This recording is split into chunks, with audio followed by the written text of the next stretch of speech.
I have here a very basic code file. I'm going to bring up the command prompt. I've saved this code file away into this directory here. I'm going to ask the C# compiler to please, pretty please, compile main class.cs, and the compiler will grind. I list the contents of the directory. We still have our code file, which is essentially just a text file, and we have our executable, which I can run, but it won't do anything. Oops. It won't do anything fancy because it didn't output anything here. Now let me clear the screen here and again ask the C# compiler to compile main class.cs, but I'm going to ask it to create a library file, which is just a way of saying make a DLL or a file without an entry point. We've seen this before in previous videos. And now I have two assemblies, main class.dll and main class.exe, and the only thing differentiating these assemblies is their file extension. The file extension only has meaning to Windows. Long before .NET came out, we were creating .dlls and .exes. In native C++ and other languages, we were doing this. And the file extensions were somewhat important to say whether it was an executable or a dynamic link library.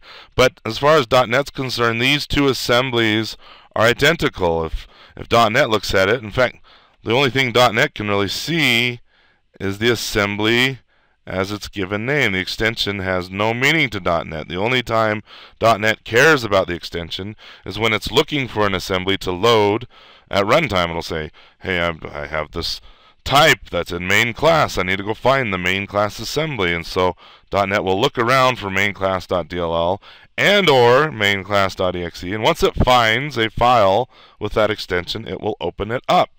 But from that point on, the file extension is meaningless. .NET does not care about the file extension. So you may think, oh, okay, assemblies are identified by their basic name. Well, there's an issue with that as well. If we identified each other just by our basic names, we can get into trouble.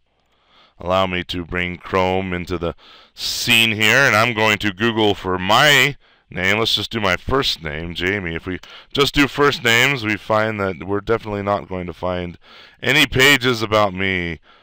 This is definitely not me. And ooh, Jamie Heinemann. Yeah, I vaguely remember him. Some cool science experiments. So you may think, okay, well, Jamie's not good enough. Let's identify Jamie by his last name. And you see here that we have Jamie King official site. That must be my website. Let's open it up and see.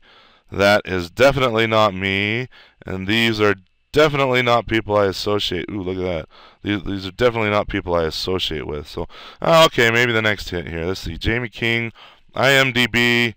That is definitely not me either. I know I've struggled with the girl's name, but she can't even spell it right. So, there you go. We can't identify assemblies just by their basic, simple name, main class in this effect. So, what .NET does instead is identify an assembly by 4 key attributes that I will type up here in comments. How about that? One is the name. That's for sure. It's Jamie King as far as my name is concerned. Just a very basic name, but that's not enough to differentiate an assembly. So then we also can look at the version.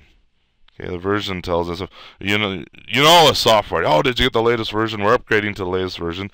Each assembly has a version associated with it. So with the name and the version, you would think, oh, we can uniquely identify an assembly. But it turns out that I could have a company and you could have a company, and we could both produce assemblies with the same name and the same version. So that doesn't make it unique enough as well. So then we also add the public key, which is something we'll look into in later videos when it comes to signing your assemblies. But there's no way that you can have the same public key as me. So if we both published an assembly with the same name and the same version, the final call would be done by the public key. We would both have unique public keys, and there's no way for you to fake my public key, and there's no way for me to fake your public key. Now, assemblies are also identified by their culture, which, if you ask me, that was a poor design decision on Microsoft's part. They did this for satellite assemblies, and I think that satellite assemblies are a poor way to handle the globalization and localization feature found in .NET, and it has to do with translating in strings and that sort of thing. But culture is part of the assembly name, and we'll get to that and I'll show you how all that works. But these 4 things identify an assembly. You can almost think of the public key as social security numbers. Ideally, you wouldn't be able to fake anyone else's social security number, but we know in this world that happens a lot with identity theft and that kind of thing. But in .NET, no, you cannot fake each other's public key.